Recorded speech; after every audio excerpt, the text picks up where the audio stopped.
Hello and welcome to the Be Glad movement. My name's Pollyanna and I'm on a mission to bring you as many stories as possible of good coming out of bad and reasons to be glad. And tonight I'm joined by Laura. Say hello, Laura. Hi, thank you for having me, Polly. Oh, thank you for offering to come on and tell your story. I'm literally just going to sort of sit back and let you tell your story. No problem. So I guess really it's a story that's gone on over the last 8.5, 9 years or so, and a lot of it centres around my partner and what we've been through sort of as a family. And he was in the military. He's now retired. He actually was medically discharged in the end, and it all resulted from a ridiculously silly accident that he had, which led to a massive injury. So basically we met in the summer of 2008. We actually met online. So we are one of those couples.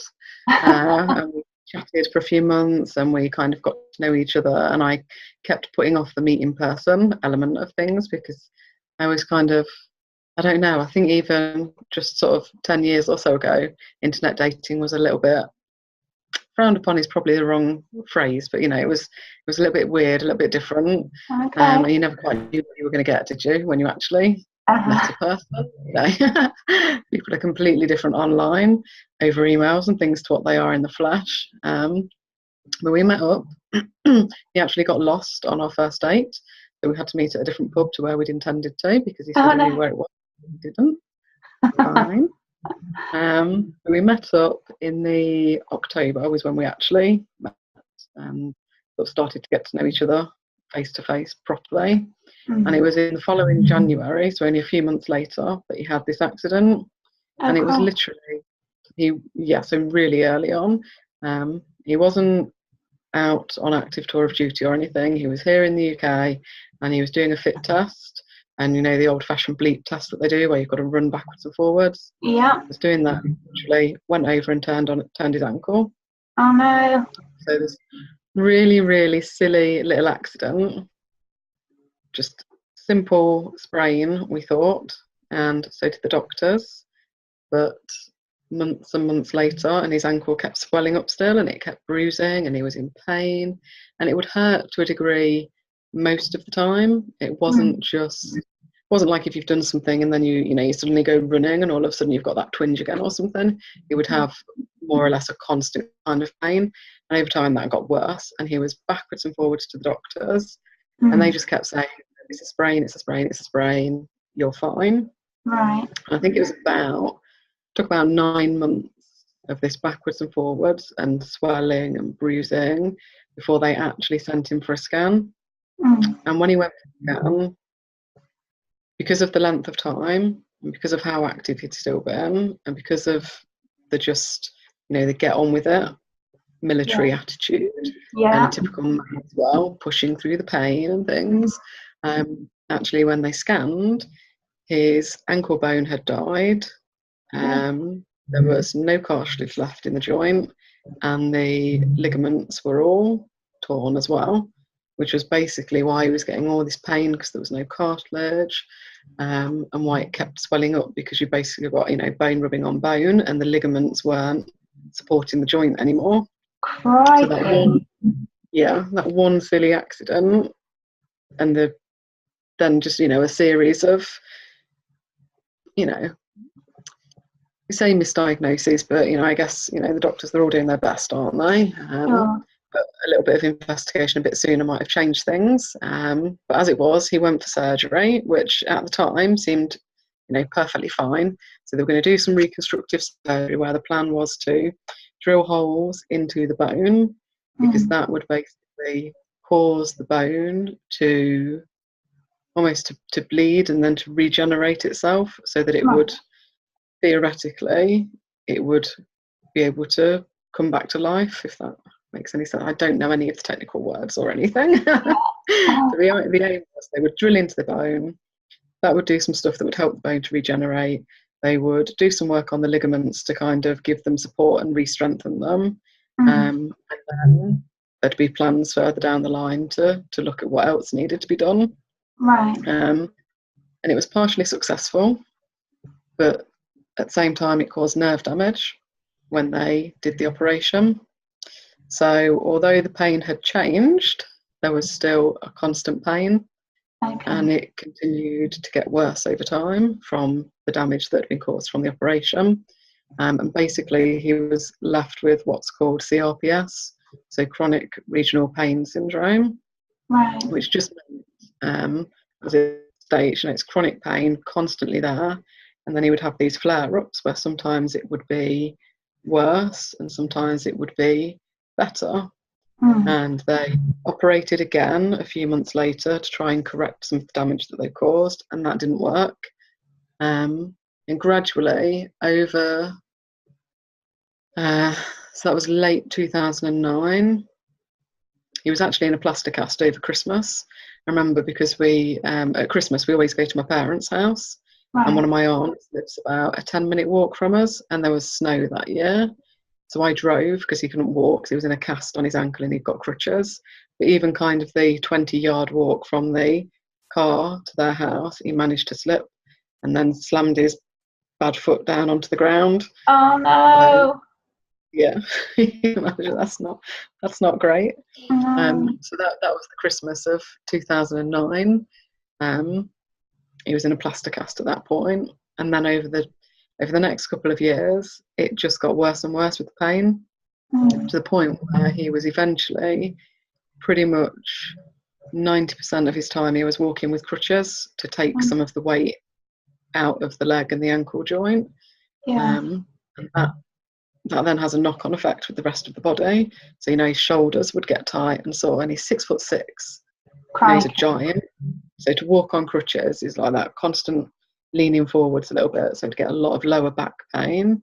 And he'd already, from years and years ago, playing rugby, he'd got a bit of a weak back that he'd had to have an operation on. So then the crutches and the leg and the way the body naturally compensates for an injury, things would just sort of, his whole body was protesting at everything.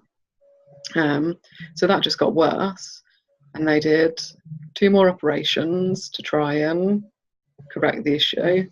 And that just wasn't happening.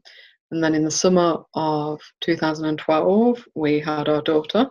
She's just turned 6. And Lee would drive. Well, he wouldn't drive. He'd get picked up and taken down to Headley Court in Surrey, which is the military rehabilitation centre. And he would go down there 2 or 3 weeks at a time. And they would try physical therapy, they would try acupuncture, they would try nerve blocks, all sorts of different things to try and relieve that pain, and different combinations of pain medication as well. And actually he went down to Headley Court, came home on the Thursday, and on the Saturday morning I had our daughter. And it's about, in good traffic, it's probably about a 3-hour drive, maybe a little bit longer. And I was in labour for less than 4 hours, so he was lucky. Wow. He was lucky to come home on the Thursday, and we caught that just right. But I think at that point, it was really hitting home just how hard it was for him and for us as a family, because he was on crutches so much, and we'd got a newborn baby. The very simple things of pick your child up and walk around the room, he couldn't do that. Sure. It's the automatic thing, isn't it? When they're crying or they're fussing, you pick them up, you start rocking them, you walk around, you're bouncing up and down, you're trying to rock them off to sleep. And he couldn't do those things. He couldn't, just push her in the pushchair. Sure. Because he couldn't allow his weight to go down on it. It would have tipped her up and that kind of thing. So it just became a lot more apparent that, as well as the fact that he was in all this pain, the quality of our lives as a family wasn't, where it should have been. Sure. Yeah. And with the trips that he'd taken onto Headley Court, all the doctors down there and the physios, everyone was amazing, and they were all trying everything they could. But it kind of got to the point where there was 2 choices, or it very much felt like there was 2 choices left to us. We either continued on sort of trying pain medication and continued to try nerve blocks and different things like that, but we weren't having that success. And we were kind of being told that at some point later in life, he would absolutely definitely develop arthritis in the joint. Right. So that would add a new level of pain and discomfort, and he would most likely end up permanently in a wheelchair. Now that could be, you know, 60, 70, 80-year-old kind of thing. Knowing that that's going to happen was also quite soul destroying in a way. You know, you start thinking it limits your future because someone tells you it's going to happen, and you don't think about, oh, that's 60 years from now. You kind of think about, wow, that could be next week. Yeah. Even though you know logically that it's not. That's, you know, you always think worst case scenario, don't you? It's human nature. Yeah, so it was kind of pretty much do nothing and see things get worse, or certainly not get any better. Or there was the option that we would amputate, so literally take away the part of the limb that was causing all the problems, that had the nerve damage. So that's what we decided to do. We decided that doing something was better than doing nothing. Sure. Even they warned us even then that by amputating the lower leg, the body is a very strange creature, and the nerve that was affected runs the full length of the body, so the full length of the leg and up into the spine. Right. So even though we were talking about removing the affected part of the limb, they were kind of saying, well, there's no guarantee that the body won't still associate and create that pain signal. It will just move within that same nerve chain, which kind of made sense, because the more you're around injured people or amputees and things, the more aware you become of kind of the phantom limb pain. I've heard of that kind of before. Stuff. Yeah, it tends to be like in the movies and things like that. You pick up on things, or documentaries and stuff. So when they were talking about that, it kind of made sense that obviously, even though it's not there, the brain and the rest of the body can still make associations. But again, it was just that case of, well, something that might work is better than doing nothing. Sure. So Lee had to go through lots of meetings with different medical professionals, the surgeons, the doctors, the anaesthetists, mental health specialists, all that kind of stuff, to make sure that he understood what it would be like as best as you can, you know. And then I also had to go down with him to Headley Court and sit. It was quite intimidating. There was a room with, I think there was 5 people in the room with us, 4 of which were military, and 1 was a civilian doctor, and they'd all got different ranks and different qualifications. Right. And we basically justify why we wanted this surgery, and why we thought that we would be better off doing this. And part of what they were looking for was sort of what support Lee would then have at home after the surgery. So what would I be able to do? What support network did we have in place? You know, what was his family like? What was my family like? Right. That kind of stuff. It's a very strange situation, you know, justifying and asking someone to chop off essentially the limb of the person that you love. You know, it's a very weird conversation. Crikey. Yes, but everyone was in agreement eventually that actually it was the best course of action. So September the following year it was. So we had our daughter June of 2012, and then late September 2013 the amputation was done. So our daughter was about 15 months old at the time, and the military have a special wing at Birmingham Queen's Medical Hospital. Right. They have a wing purely for military personnel, and it's where a lot of the guys, when they're coming back from Afghan or other places, the injured guys, they get flown back into there because they've got specialist units. So that was where Lee went to have the amputation done. It's only about an hour and a half drive, not quite that, from where we live, so it's not a massive distance. So I would go over and sort of visit him, but was still working as well. Sure. And then I took our daughter, so she was about 15 months old, took her to visit, really not knowing how she would take it. So at that point, he'd got a lot of bandages on the stump that was left, and it was all very yellow, and there was lots of tubes, lots of wires, drain, all that kind of stuff in, and he was still quite heavily on painkillers himself. But I know this is going to sound weird, but I'm going to compare her to an animal because I think young kids they're like dogs. They're just intuitive. And she just, we didn't really have to tell her anything or tell her not to touch anything, and she saw Lee and she knew it was Daddy, and she could see that there was something different, and you sort of saw the look on her face that she did a second take, and it was, something strange. But then that was it. Everything then was just normal for her. Okay. She wasn't at all bothered or fazed. But I kind of compare her to a dog because she seemed to know straight away without us saying anything that she wasn't allowed to touch things, and she couldn't pull on wires, and she couldn't, touch tubes or climb up on the bed or anything. It's amazing actually. Kids do have they have a massive amount of intuition, don't they? Yeah, she really did. And she's been brilliant. And I guess for her, because she was so young when it happened, that's what she remembers now. Lee has always been the way he is. He has his prosthetic, he has his stump, it doesn't faze her. We go to a few different events throughout the year where there's through military charities and stuff, other injured personnel, amputees, burn victims, all that kind of stuff. And she doesn't stare, and she doesn't ask silly questions. She'll want to know, she'll be inquisitive like any child, but it doesn't faze her. It's normal. I'm not sure whether that's good or bad, but still, it's the way it is for her. Yeah, I hope so. Yeah. So the amputation was done late 2013.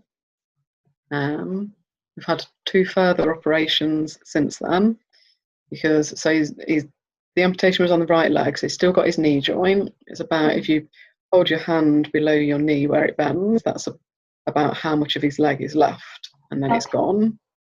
So that's kind of a good measure. That's what they do. All right, we'll leave a hand. So sometimes he uses his wheelchair if he's got problems with his prosthetic, because sometimes the skin will rub away on the stump, and that becomes painful. Sometimes if a prosthetic doesn't fit very well, so the stump will change shape and size. Like with the hot weather recently, actually the stump shrinks. Okay. You would think it would swell, but it's the other way around. It shrinks. So then the prosthetics, they don't stay on so well, so they slip, and they can cause rubbing and suction as well. So he's had it before where he's had massive blisters on the stump, so then he can't wear the prosthetics, so then he's wheelchair bound, which then means that he's less mobile. He still does as much as he possibly can, but it's just harder to get around anywhere in a wheelchair. To be fair, he's done so well. Like he for a while went to our local gym, which, if you're walking, is a mile door to door. And after one of his operations, he would go every day in his wheelchair. Wow. Take himself the mile up and down curbs, get out of the wheelchair because he had to go upstairs to get into the gym, put the wheelchair on his back and literally crawl up the stairs to get in, so that he can keep up with his fitness. Because he did get quite depressed through the injury before the amputation was done, because it hurt so much. He was putting on weight because he wasn't active, and he couldn't do the things that he was doing before, and he put quite a bit of weight on. He was getting down, and then the pain would make him grumpy. The painkillers, he would fall asleep really early in the evening, so we weren't really sort of having that time together to talk and catch up and stuff. Sure. So when they did the amputation, and when he'd gone through that initial recovery phase and actually learned to walk again and had the prosthetics, it was a massive change, because the pain was pretty much gone. He still gets phantom limb pain at times. He's had to have subsequent operations because there was a nerve issue up by his knee, right where the prosthetic sits. But in comparison to what he was going through, he's 100 times better, absolutely 100 times better than where he was. And you can really see that in, you know, straight away within the first few weeks. You could see it just in the way he looked and talked and acted. You know, it was so much, a lot of the weight, you know, the depression that had just lifted, even though everything was still difficult to go through. Sure. But then he's kind of, you know, he's really taken it and just decided that actually it won't stop him. You know, it's a limitation at times, but it's not going to hold him back. And although, you know, I would never recommend for anyone to go down this route to achieve or experience things, it has brought about a lot of things that we wouldn't have done if Lee hadn't have gone through this, because it opened different opportunities up for him. So the Invictus Games that Prince Harry set up, which hopefully a lot of people know about. So it's the games that the wounded military take part in. So you've got all your different nations that participate, and the first one was held in 2014. So it was literally or after the amputation was done.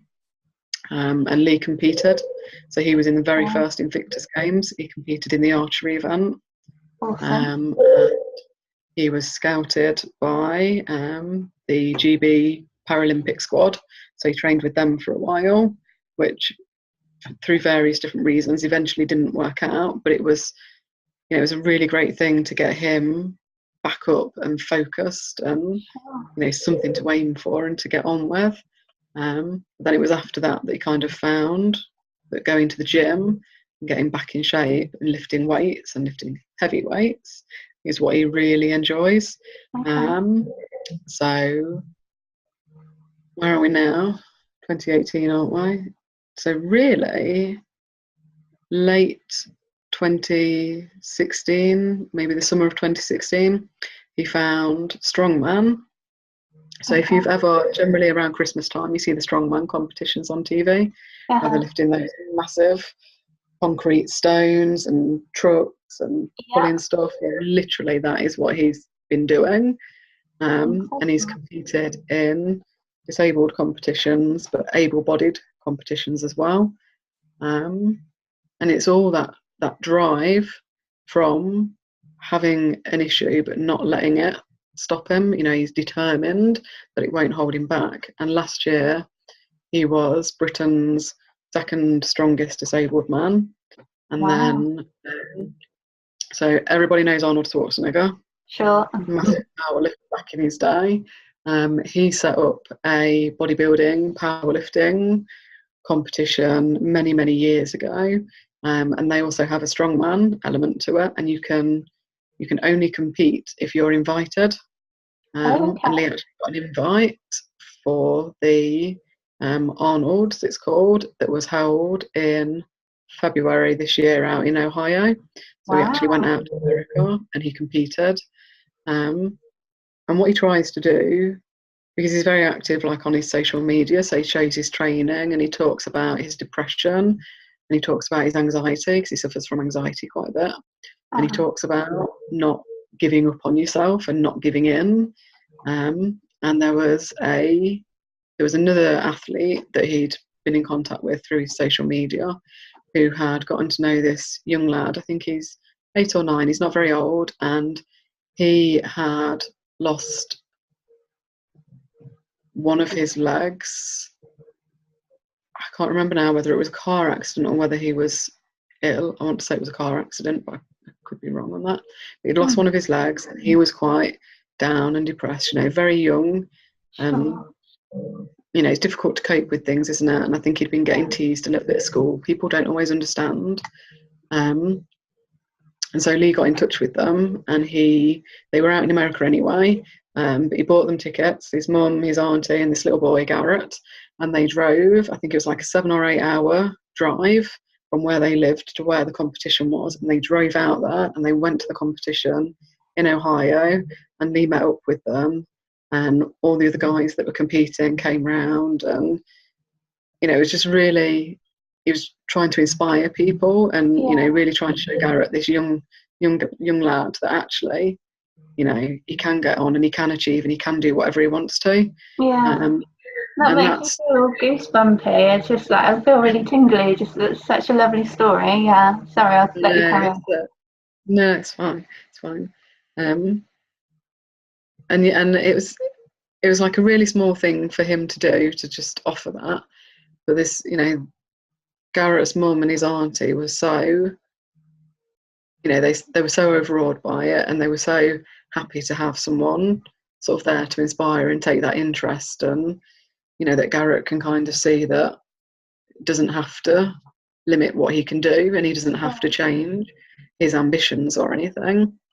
And that's what Lee tries to do a lot, is just to show people that even when you're faced with something shitty, you know, faced with a bit of adversity, yeah, there can always be something positive that can come out of it. And it might be really hard work to get there, it might be really tough to achieve that, but if it's something that you want, you know, there's always a way to kind of turn things around and see what you can achieve and what it's brought into your life.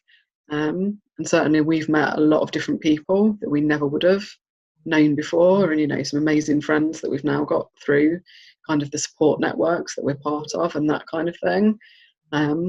We went to Buckingham Palace. We went to a tea party at Buckingham Palace that we got an invite to, and again that was related to the Queen recognising, you know, that all these people in the military, they're going out and doing something for the country, but are then one way or another left injured or, you know, not so able to cope.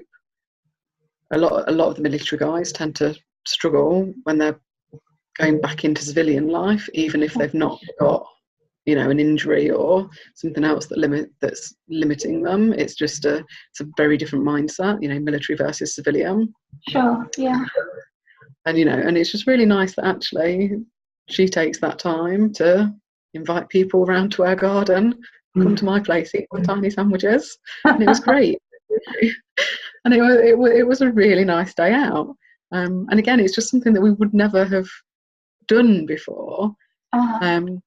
With the Invictus Games, the whole of the GB team got presented with Sports Personality of the Year award, and it's, you know, it's the things like that that kind of I think you can look back on, and they help to keep you going forwards. Lee's been into our daughter's primary school, and he's done an assembly with the school, and he's taken some of his legs in and he's shown them and he's let them look, and they've asked questions. And again, it's just kind of, it's being able to say, even if you're different, it doesn't matter. You know, you are you still. But also, I think, again, you know, it's kind of that thing with kids are inquisitive, and they did ask, you know, the typical, I think, boy questions of, can you shoot guns and where do you keep your bullets? You know, but also it kind of, if you can open up to them a little bit, it does normalise things. Sure. And you don't get that, you know, that stigma of being different and that element of bullying as kids go through school and stuff, because actually they've seen that different is absolutely fine. Sure, yeah. That's awesome. So, yeah, but we're almost 5 years post amputation. So this September will be the 5-year anniversary. It's definitely not easy, but I don't think either of us would change anything now, because we are who we are through everything that we've been through, and we've done some amazing things. We've seen some amazing people. Lee's inspired me.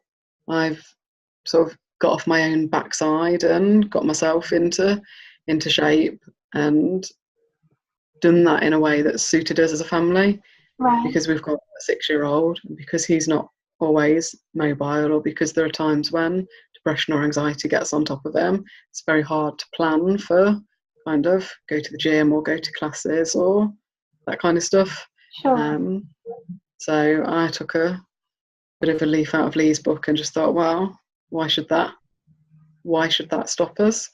So I now run a bit of a business in helping other people with their own health and fitness goals, where you don't have to leave your house, you don't have to leave your living room, You don't have to go in a gym if you're self-conscious, if you're uncomfortable, if you haven't got a clue what you're doing, if you haven't got the time, if you haven't got the money, all of those things. It's like, if he doesn't let a missing limb stop him, then why should any of those other things stop anyone else from definitely achieving and being a healthy version of themselves?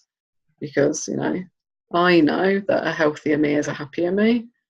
If I eat too much crap, I get grumpy, and then I don't sleep, then I get grumpier. And I think it's just that, now we bounce off of each other.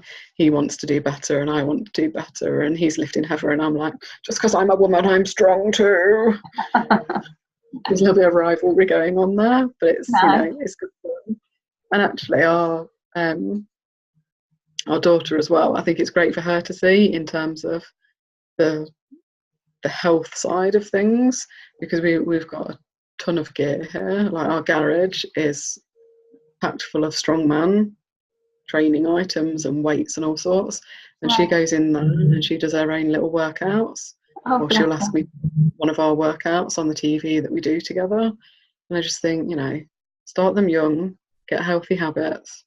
We try not to talk about fat and overweight and lazy and things like that, but we do talk about healthy and food that helps your body grow and being active so you can be strong and those kinds of things.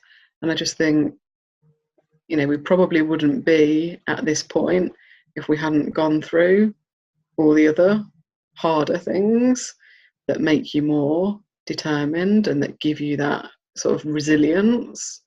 And we probably would be stereotypical, sit on the sofa each night and eat pizza and order takeaway and stuff, and we still do that sometimes.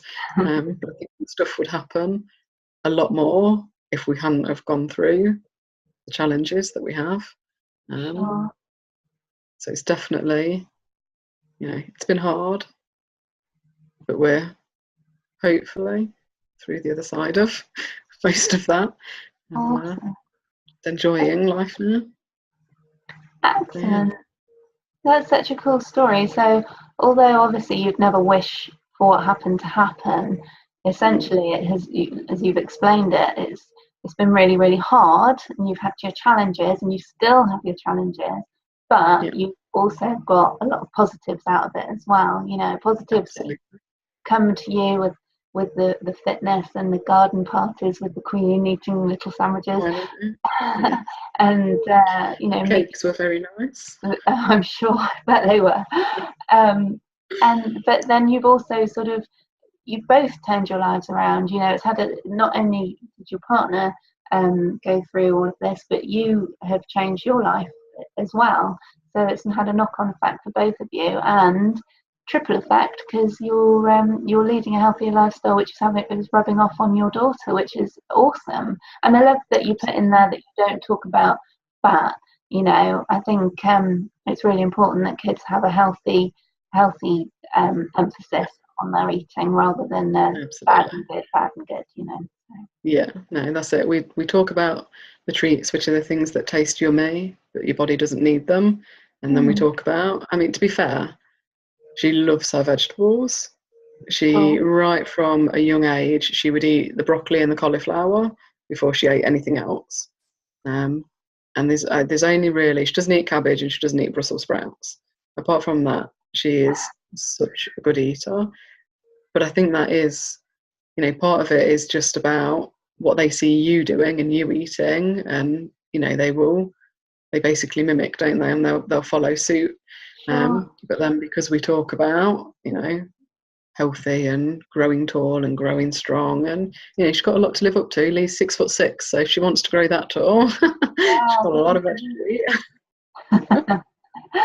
Yes, goodness me, yeah, that is a lot to live up to. You never know, she might be entering strong woman competitions one day. Yeah, definitely. Wouldn't surprise me. Is there anything that you would like to what would you say to someone that was going through something similar at the moment? What would your advice be? Just don't give up. You know, even on the really tough days, don't let yourself wallow and get bogged down for too long. It's absolutely perfectly fine to sit and have a cry and wonder why, and why me, why us, all those kinds of things. That is a very natural thing, and it's a very healthy thing to sit and have those thoughts, but don't give up. Don't keep things to yourself. Talk to people as well, because that's, you know, my family have always been very supportive. Lee's family, he isn't as close to, and they didn't understand the decision very much, and they've always kind of shied away from the conversations, or even from kind of looking at his leg. If he takes his prosthetic off, they visibly will kind of turn away a little bit. Okay. And that's hard for him to process, whereas my family have always just kind of been supportive, and they help us out whenever we need it. And I've got friends, you know, that I would talk to about the hard days and things. So definitely, you know, don't give up. View it as a challenge rather than as something that's going to prevent you from doing things. You know, take the time to be sad and to wonder and to cry and to kind of grieve, if that makes sense, because you know that things are never going to be exactly the way you imagined them. Just keep moving forward, you know, take every day as a new day, and take every positive and hold on to those elements.